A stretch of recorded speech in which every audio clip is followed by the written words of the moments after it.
Kerala state കയർ corporation സ്ഥാപിതമായ വർഷം 1969. കേരള സ്റ്റേറ്റ് കയർ കോർപ്പറേഷൻ സ്ഥാപിതമായ വർഷം 1969.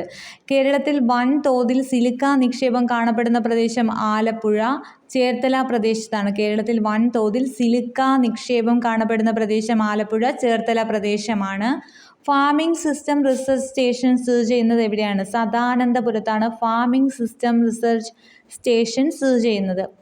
ഏതു കേരള സർക്കാർ പദ്ധതിയുടെ ആപ്തവാക്യമാണ് പച്ചയിലൂടെ വൃത്തിയിലേക്ക്? ഹരിത മിഷൻ ആപ്തവാക്യമാണ് പച്ചയിലൂടെ വൃത്തി. ആപ്തവാക്യം പച്ചയിലൂടെ വൃത്തിയിലേക്ക്. ഇന്ത്യയിലെ ആദ്യ തേനീച്ച പാർക്ക് നിലവിൽ വന്ന ജില്ല ആലപ്പുഴയാണ്. ഇന്ത്യയിലെ ആദ്യ തേനീച്ച പാർക്ക് നിലവിൽ വന്ന ജില്ല ആലപ്പുഴ.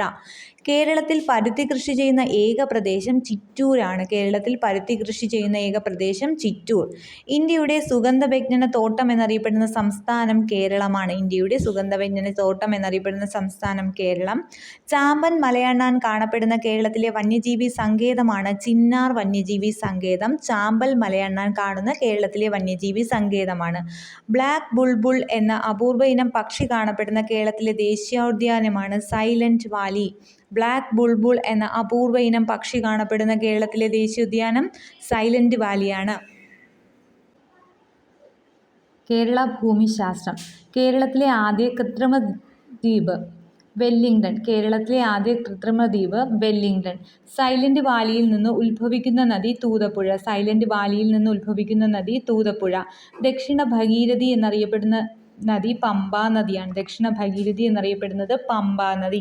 കേരളത്തിലെ ആദ്യ മൾട്ടി ഡിസിപ്ലിനറി ഉത്ഖനന പ്രദേശമായ പട്ടണം ഏത് നദിയുടെ തീരത്താണ്? പെരിയാർ. കേരളത്തിലെ ആദ്യ മൾട്ടി ഡിസിപ്ലിനറി ഉത്ഖനന പ്രദേശമായ പട്ടണം ഏത് നദിയുടെ തീരത്താണ്? പെരിയാർ. കേരളത്തിൽ തെക്ക് പടിഞ്ഞാറൻ മൺസൂൺ അനുഭവപ്പെടുന്ന കാലയളവ് ജൂൺ മുതൽ സെപ്റ്റംബർ വരെയാണ്. കേരളത്തിൽ തെക്ക് പടിഞ്ഞാറൻ മൺസൂൺ അനുഭവപ്പെടുന്ന കാലയളവ് ജൂൺ മുതൽ സെപ്റ്റംബർ. കേരള നാളികേര ഗവേഷണ കേന്ദ്രം സ്ഥിതി ചെയ്യുന്നത് കായംകുളത്താണ്. കേരള നാളികേര ഗവേഷണ കേന്ദ്രം സ്ഥിതി ചെയ്യുന്നത് കായംകുളം. കേരളത്തിലെ തീരദേശ മണലിൽ നിന്ന് ഉൽപ്പാദിപ്പിക്കുന്ന ആണവധാതുവാണ് തോറിയം. കേരളത്തിലെ തീരദേശ മണലിൽ നിന്ന് ഉൽപ്പാദിപ്പിക്കുന്ന ആണവധാതു തോറിയം. കേരളത്തിലെ ആദ്യ മൾട്ടി സ്പീഷീസ് ഫിഷ് ഹാച്ചറി നിലവിൽ വന്നത് ഓടയമാണ്. തിരുവനന്തപുരത്തെ ഓടയത്താണ് കേരളത്തിലെ ആദ്യ മൾട്ടി സ്പീഷീസ് ഫിഷ് ഹാച്ചറി നിലവിൽ വന്നത്. Odayam, Thiruvananthapuram. Kerala state IT mission സ്ഥാപിതമായ വർഷം 1999. കേരള സ്റ്റേറ്റ് IT മിഷൻ സ്ഥാപിതമായ വർഷം 1999. ഇന്ത്യയിൽ ആദ്യമായി ചെസ് ടൂറിസം ആരംഭിച്ച സംസ്ഥാനം കേരളമാണ്. ഇന്ത്യയിൽ ആദ്യമായി ചെസ് ടൂറിസം ആരംഭിച്ച സംസ്ഥാനം കേരളം. കേരളത്തിലെ ഏറ്റവും വലിയ മത്സ്യത്തൊഴിലാളി ഫ്ലാറ്റ് സമുച്ചയം നിലവിൽ വരുന്ന ജില്ല ആലപ്പുഴയിലാണ്. കേരളത്തിലെ ഏറ്റവും വലിയ മത്സ്യത്തൊഴിലാളി ഫ്ലാറ്റ് സമുച്ചയം നിലവിൽ വന്നത് ആലപ്പുഴ. കേരളത്തിലെ എനർജി എഡ്യൂക്കേഷൻ പാർക്ക് സ്ഥിതി ചെയ്യുന്നത് എവിടെയാണ്? എറണാകുളത്താണ് കേരളത്തിലെ എനർജി എഡ്യൂക്കേഷൻ പാർക്ക് സ്ഥിതി ചെയ്യുന്നത്. സമ്പൂർണ്ണമായി വൈദ്യുതീകരിക്കപ്പെട്ട ഇന്ത്യയിലെ ആദ്യ ജില്ല പാലക്കാടാണ്. സമ്പൂർണ്ണമായി വൈദ്യുതീകരിക്കപ്പെട്ട ഇന്ത്യയിലെ ആദ്യ ജില്ല പാലക്കാട്. കേരളത്തിൽ 1924 ഉണ്ടായ വെള്ളപ്പൊക്കം അറിയപ്പെടുന്നത് 99-ലെ വെള്ളപ്പൊക്കം എന്നാണ്. കേരളത്തിലെ 1924 ഉണ്ടായ വെള്ളപ്പൊക്കം അറിയപ്പെടുന്നത് 99-ലെ വെള്ളപ്പൊക്കം. കേരളത്തിൽ ലഭിക്കുന്ന വാർഷിക മഴയുടെ അളവെന്ന് പറയുന്നത് 300 സെൻറ്റിമീറ്ററാണ്.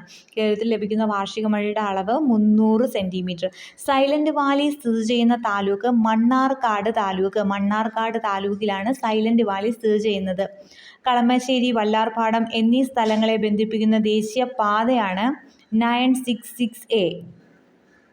966A ആണ് കളമശ്ശേരി, വല്ലാർപാടം എന്നീ സ്ഥലങ്ങളെ ബന്ധിപ്പിക്കുന്ന ദേശീയപാത. കേരളത്തിലെ സ്മോൾ ഇൻഡസ്ട്രീസ് സർവീസ് ഇൻസ്റ്റിറ്റ്യൂട്ട് സ്ഥിതി ചെയ്യുന്നത് തൃശ്ശൂരാണ്. കേരളത്തിലെ സ്മോൾ ഇൻഡസ്ട്രീസ് സർവീസ് ഇൻസ്റ്റിറ്റ്യൂട്ട് സ്ഥിതി ചെയ്യുന്നത് തൃശ്ശൂർ.